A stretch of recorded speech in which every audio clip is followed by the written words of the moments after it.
no traffic has been there. So very good afternoon to Dr. Nagmalesh, Dr. Divakar Bhatt, of course my dear colleague Mr. Lakshman and all our media friends. This is an amazing milestone which I would say.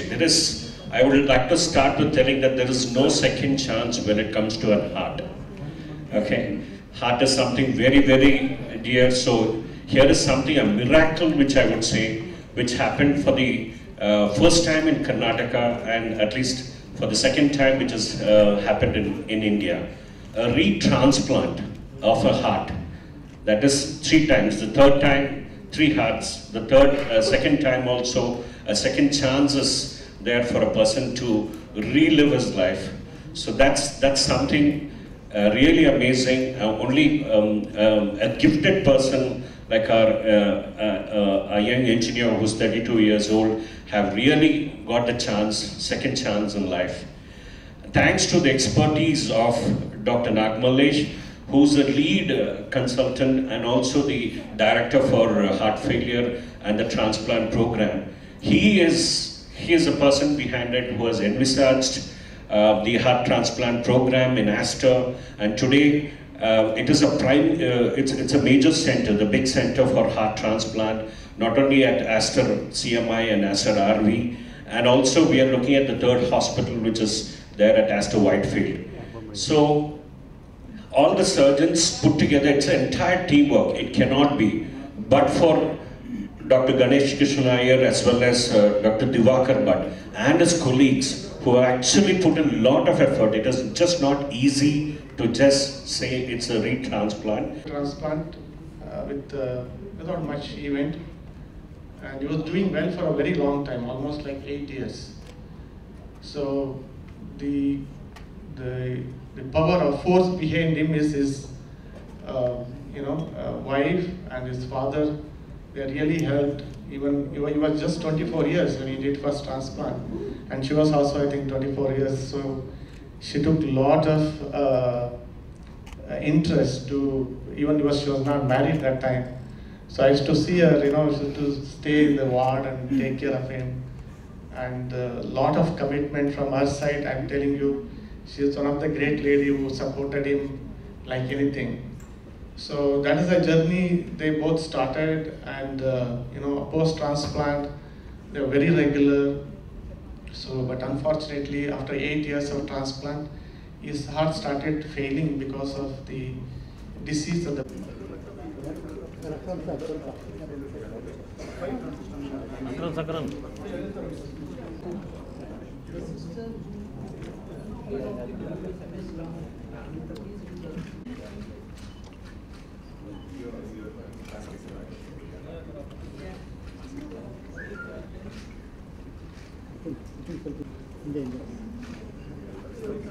Hello. Yeah, ಜಾಸ್ತಿ ಇದು ಇವರು ನನ್ನ ಹತ್ರ 2016 ಆ ಟೈಮಲ್ಲಿ severe heart failure ಆಗಿ ಬಂದಿದ್ದರು. ಆವಾಗ ನಾವು ಫಸ್ಟ್ ಟೈಮ್ ಹಾರ್ಟ್ ಟ್ರಾನ್ಸ್ಪ್ಲಾಂಟ್ 2016ನಲ್ಲಿ ಮಾಡಿದ್ದು. ಸೊ 2016 to 2021-22 ತುಂಬ ಹೆಲ್ತಿ ಆಗಿದ್ರು, ಏನು ಪ್ರಾಬ್ಲಮ್ ಇರಲಿಲ್ಲ.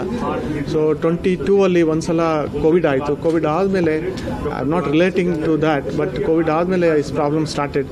ಹೌದು, ಬ್ಲಡ್ ವೆಸಲ್ಸಲ್ಲಿ, ಅಂದರೆ ನಾವು ಗ್ರಾಫ್ಟ್ ವ್ಯಾಸ್ಕುಲೋಪತಿ ಅಂತ ಕರಿತೀವಿ, ಬ್ಲಡ್ ವೆಸಲಲ್ಲಿ ಬ್ಲಾಕೇಜ್ ಶುರು ಆಯಿತು. ಅದು one of the complication of post transplant. ನಾವು ಹೆಂಗೆ ಹಾರ್ಟ್ ಅಟ್ಯಾಕ್ ಆಗುತ್ತೆ ಅದೇ ಥರ ಬ್ಲಡ್ ವೆಸಲ್ ಬ್ಲಾಕ್ ಆಯಿತು. ಅದು ಬೇರೆ ಹಾರ್ಟ್ ಅಟ್ಯಾಕ್ ಆದಾಗೆಲ್ಲ ಬರೀ ತುಂಬ ಡಿಸ್ಕ್ರೀಟ್ ಬ್ಲಡ್ ವೆಸಲ್ ಬ್ಲಾಕ್ ಇರುತ್ತೆ, ಇದು ಓಲ್ ಬ್ಲಡ್ ವೆಸಲ್ ಬ್ಲಾಕ್ ಆಗಿಬಿಡುತ್ತೆ. ಆ ಥರ ಆಗಿ ನಮಗೆ 2 ಆಂಜಿಯೋಪ್ಲಾಸ್ಟಿ ಮಾಡಿದ್ರು ಅದನ್ನು ನಾವು ಫ್ಲೋ ಎಸ್ಟಾಬ್ಲಿಷ್ ಮಾಡೋಕ್ಕಾಗಲಿಲ್ಲ ಸರಿಯಾಗಿ. ಸೊ ಆಮೇಲೆ ಪುನಃ ರೀಬ್ಲಾಕಿಂಗ್ ಚಾನ್ಸಸ್ ಜಾಸ್ತಿ ಆಯಿತು, ಅದರಿಂದ ಹಾರ್ಟ್ ಡಿಸ್ಫಂಕ್ಷನ್ ಆಯಿತು. ಸೊ ಅದರಿಂದ ಸೆಕೆಂಡ್ ಟ್ರಾನ್ಸ್ಪ್ಲಾಂಟ್ಗೆ ಪ್ಲ್ಯಾನ್ ಮಾಡಿದ್ರು. ಸೊ ಸೆಕೆಂಡ್ ಟ್ರಾನ್ಸ್ಪ್ಲಾಂಟ್ 2023 ಡಿಸೆಂಬರಲ್ಲಿ ಈ underwent second transplant. After second transplant ಸ್ವಲ್ಪ ಕಾಂಪ್ಲಿಕೇಶನ್ಸ್ ಆಯಿತು, ಅಂದರೆ ಬ್ಲೀಡಿಂಗ್ ಎಪಿಸೋಡ್ಸ್ ಜಾಸ್ತಿ ಆಯಿತು, ಮತ್ತು ಒಂದು ಎಪಿಸೋಡ್ ಆಫ್ ರಿಜೆಕ್ಷನ್, ಯಾಕಂದರೆ ಆಲ್ರೆಡಿ ಸೆಕೆಂಡ್ ಟ್ರಾನ್ಸ್ಪ್ಲಾಂಟ್ ಆದ್ದರಿಂದ ಒಂದು ರಿಜೆಕ್ಷನ್ ಆಯಿತು. ಅದನ್ನು ನಾವು ಕ್ಲೋಸ್ ಸರ್ವಿಲೆನ್ಸ್ ಮಾಡಿ ಮ್ಯಾನೇಜ್ ಮಾಡಿದೋ. So after that is doing well. So ಇವಾಗ 6 months of transplant, second biopsy ಮಾಡಿದ್ದೀವಿ, ಬಯಾಪ್ಸಿನೂ ನಾರ್ಮಲ್ ಇದೆ. So is doing well after second transplant. Thank you. Doctor Diwakar Bhat ಅಂತ, cardiothoracic and heart transplant surgeon at Aster RV hospital. ಇವತ್ತು mister Venkatesh ಅನ್ನೋರ ಬಗ್ಗೆ ಮಾತಾಡ್ತಾ ಇದ್ದೀವಿ.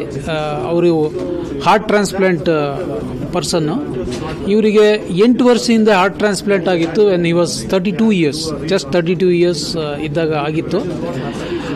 ಅನ್ಫಾರ್ಚುನೇಟ್ಲಿ ಅವ್ರ ಹಾರ್ಟ್ಗೆ ಮತ್ತೆ ಏನೋ ಒಂದು ಕಾಯಿಲೆ ಬಂದು ವ್ಯಾಸ್ಕ್ಯುಲೋಪತಿ ಅಂತ ಹೇಳ್ತೀವಿ. ಮತ್ತೆ ಅವರು ಹಾರ್ಟ್ ಫೇಲ್ ಆಗ್ತಾ ಇತ್ತು. ಆವಾಗ ಡಾಕ್ಟರ್ ನಾಗಮಲ್ಲೇಶ್ ಅವರು ಅವ್ರನ್ನ ಟ್ರೀಟ್ಮೆಂಟ್ ಕೊಟ್ಟು ಇನ್ನೊಮ್ಮೆ ಟ್ರಾನ್ಸ್ಪ್ಲಾಂಟ್ ಮಾಡಬೇಕು, ಬೇರೆ ಯಾವುದು ದಾರಿ ಇಲ್ಲ ಅಂತ ಆದಾಗ ಟ್ರಾನ್ಸ್ಪ್ಲಾಂಟ್ಗೆ ಅವ್ರನ್ನ ರಿಜಿಸ್ಟರ್ ಮಾಡಿ ಈಗ 5-6 ತಿಂಗಳ ಹಿಂದೆ ಆಸ್ಟರ್ RV ಆಸ್ಪತ್ರೆಯಲ್ಲಿ ಹಾರ್ಟ್ ಟ್ರಾನ್ಸ್ಪ್ಲಾಂಟ್ ಆಗಿರುವಂಥ ಒಂದು luckiest person on this universe ಅಂತ ಹೇಳ್ಬೋದು ಇವ್ರನ್ನ. ಯಾಕೆಂದರೆ ಹಾರ್ಟ್ ಟ್ರಾನ್ಸ್ಪ್ಲಾಂಟ್ ಆಗೋದೇ ತುಂಬ ಅಪರೂಪ. ಈಗ ಫಾರ್ ಎಕ್ಸಾಂಪಲ್ ನಿಮಗೆ ಬೆಂಗಳೂರಲ್ಲಿ ಒಂದು 15ರಿಂದ 20 ಹಾರ್ಟ್ ಟ್ರಾನ್ಸ್ಪ್ಲಾಂಟ್ ಆಗುತ್ತೆ. ಸೊ ನಮ್ಮ ಆಸ್ಪತ್ರೆಯಲ್ಲಿ ಇಷ್ಟೊಂದು ಟ್ರಾನ್ಸ್ಪ್ಲಾಂಟ್ ಆಗ್ತಾ ಇದೆ. ಈ ಟ್ರಾನ್ಸ್ಪ್ಲಾಂಟು ನಾನು ನೋಡಿರೋದು ಫಸ್ಟು, ಕರ್ನಾಟಕದಲ್ಲಿ ಫಸ್ಟು, ಬಹುತೇಕ ಭಾರತದಲ್ಲಿ ಸೆಕೆಂಡ್ ಕೇಸು ಅಂತ ಹೇಳ್ತಾ ಇದ್ದಾರೆ. ಅಂಥ ಒಂದು ಲಕ್ಕಿ ಪರ್ಸನ್ನನ್ನು ನೀವು ನೋಡ್ತಾ ಇದ್ದೀರಾ. ಆ್ಯಂಡ್ ಆಸ್ಟರ್ RV ಆಸ್ಪತ್ರೆಯಲ್ಲಿ ಇಷ್ಟೊಂದು ಕಾಂಪ್ಲಿಕೇಟೆಡ್ ಆಪರೇಷನ್ ಮಾಡಲಿಕ್ಕೆ ನಮ್ಮ ಹತ್ರ ಎಲ್ಲ ಫೆಸಿಲಿಟೀಸ್ ಇದೆ. Surgeons are trained and bleeding ಕಾಂಪ್ಲಿಕೇಶನ್ನು, ಏನೇ ಕಾಂಪ್ಲಿಕೇಶನ್ ಇದ್ರೂ ಟ್ಯಾಕಲ್ ಮಾಡಲಿಕ್ಕೆ ಎಲ್ಲ ವ್ಯವಸ್ಥೆ ನಮ್ಮ ಹತ್ರ ಇದೆ.